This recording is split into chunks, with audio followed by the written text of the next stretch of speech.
Corona के खिलाफ लड़ाई में जनता कर्फ्यू से लेकर आज तक हम सभी भारतवासियों ने बहुत लंबा सफर तय किया है। समय के साथ आर्थिक गतिविधियों में भी धीरे धीरे तेजी नजर आ रही है। हम में से अधिकांश लोग अपनी जिम्मेदारियों को निभाने के लिए फिर से जीवन को गति देने के लिए रोज घरों से बाहर निकल रहे हैं। त्योहारों के इस मौसम में बाजारों में भी रौनक धीरे धीरे लौट रही है, लेकिन हमें ये भूलना नहीं है कि लॉकडाउन भले चला गया हो, वायरस नहीं गया है।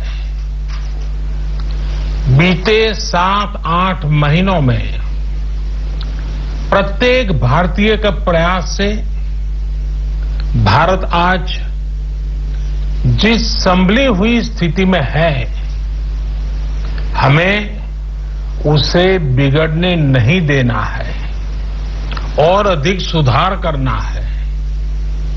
आज देश में रिकवरी रेट अच्छी है, फैटेलिटी रेट कम है। भारत में जहां प्रति 10 लाख जनसंख्या पर करीब 5,500 लोगों को कोरोना हुआ है, वहीं अमेरिका और ब्राजील जैसे देशों में ये आंकड़ा 25,000 के करीब है।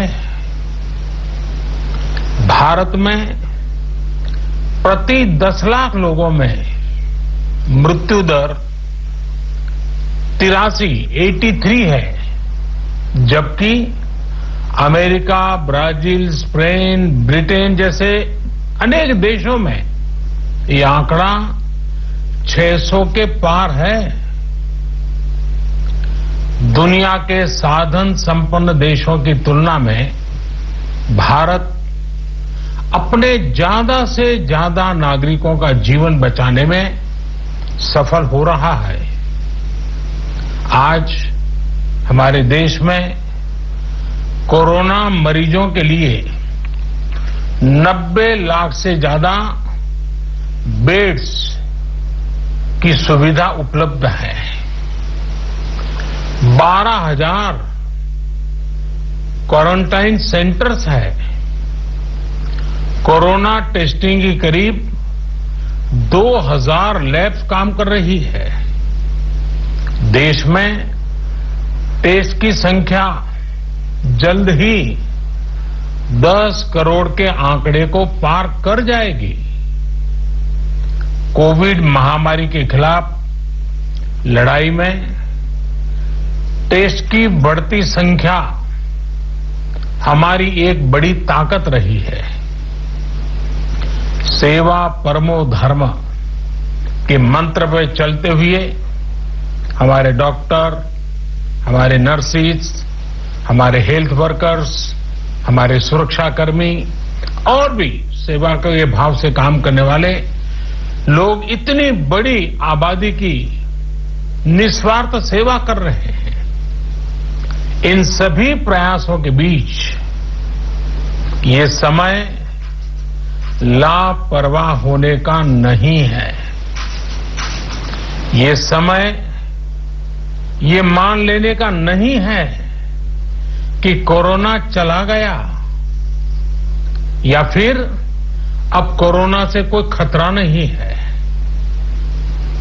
हाल के दिनों में हम सब ने बहुत सी तस्वीरें, वीडियो देखे हैं जिनमें साफ दिखता है कि कई लोगों ने अब सावधानी बरतना या तो बंद कर दिया है या बहुत ढिलाई ले आए हैं। ये बिल्कुल ठीक नहीं है। अगर आप लापरवाही बरत रहे हैं, बिना मास्क के बाहर निकल रहे हैं, तो आप अपने आप को, अपने परिवार को, अपने परिवार के बच्चों को, बुजुर्गों को उतने ही बड़े संकट में डाल रहे हैं। आप ध्यान रखिए, आज अमेरिका हो या फिर यूरोप के दूसरे देश, इन देशों में कोरोना के मामले कम हो रहे थे, लेकिन अचानक से फिर से बढ़ने लगे हैं और चिंताजनक वृद्धि हो रही है। साथियों, संत कबीरदास जी ने कहा है, पक्की खेती देखी के गर्व किया किसान, अजहू जोला बहुत है, घर आवे तब जान। अर्थात कई बार हम पक्की हुई फसल देखकर ही अति आत्मविश्वास से भर जाते हैं कि अब तो काम हो गया, लेकिन जब तक फसल घर न आ जाए तब तक काम पूरा नहीं मानना चाहिए। यही कबीरदास जी कह के गए हैं। यानी जब तक सफलता पूरी न मिल जाए, लापरवाही नहीं करनी चाहिए। साथियों, जब तक इस महामारी की वैक्सीन नहीं आ जाती, हमें कोरोना से अपनी लड़ाई को रत्ती भर भी कमजोर नहीं पड़ने देना है। बरसों बाद हम ऐसा होता देख रहे हैं कि मानवता को बचाने के लिए युद्ध स्तर पर पूरी दुनिया में काम हो रहा है। अनेक देश इसके लिए काम कर रहे हैं। हमारे देश के वैज्ञानिक भी वैक्सीन के लिए जी जान से जुटे हैं। भारत में अभी कोरोना की कई वैक्सीन पर काम चल रहा है। इनमें कुछ एडवांस स्टेज पर है, आशास्पद स्थिति दिखती है। साथियों, कोरोना की वैक्सीन जब भी आएगी, वो जल्द से जल्द प्रत्येक भारतीय तक कैसे पहुंचे, इसके लिए भी सरकार की तैयारी जारी है। एक एक नागरिक तक वैक्सीन पहुंचे, इसके लिए तेजी से काम हो रहा है। साथियों, रामचरितमानस में बहुत ही शिक्षाप्रद बातें हैं, सीखने जैसी बातें हैं, लेकिन साथ साथ अनेक प्रकार की चेतावनियां भी हैं। जैसे रामचरितमानस में बहुत बड़ी बात कही गई है, रिपु रुज पावक पाप, रिपु रुज पावक पाप, प्रभु अहि गनीय न छोट करी।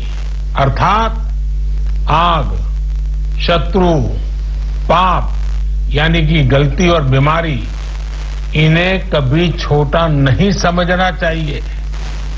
जब तक इनका पूरा इलाज न हो जाए, इन्हें हल्के में नहीं लेना चाहिए।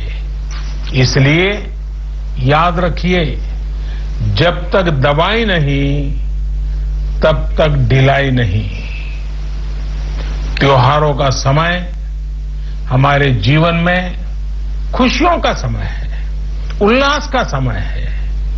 एक कठिन समय से निकलकर हम आगे बढ़ रहे हैं।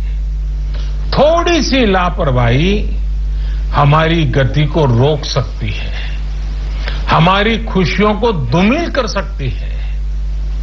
जीवन की जिम्मेदारियों को निभाना और सतर्कता, ये दोनों साथ साथ चलेंगे, तभी जीवन में खुशियां बनी रहेगी। 2 गज की दूरी, समय समय पर साबुन से हाथ धुलना और मास्क लगाना, इसका ध्यान रखिए। और मैं आप सबसे करबद्ध प्रार्थना करता हूं, आपको मैं सुरक्षित देखना चाहता हूं, आपके परिवार को सुखी देना चाहता हूं। ये त्योहार आपके जीवन में उत्साह और उमंग भरे, ऐसा वातावरण चाहता हूं। और इसलिए मैं बार बार हर देशवासी से आग्रह करता हूं।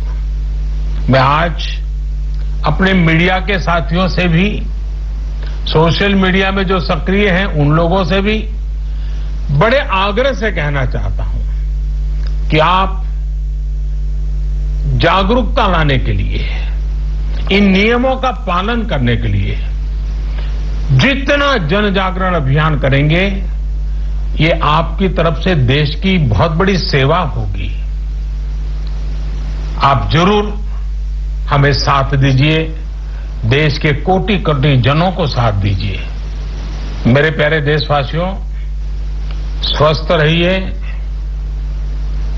तेज गति से आगे बढ़िए और हम सब मिलकर के देश को भी आगे बढ़ाएं।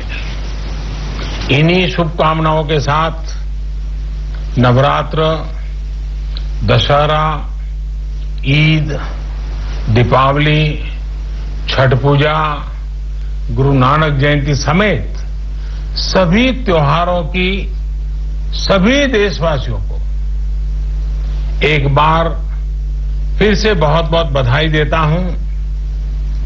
धन्यवाद।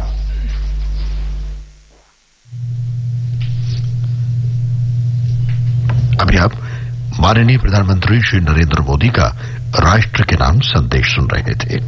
You had been listening to an address to the nation by the Honorable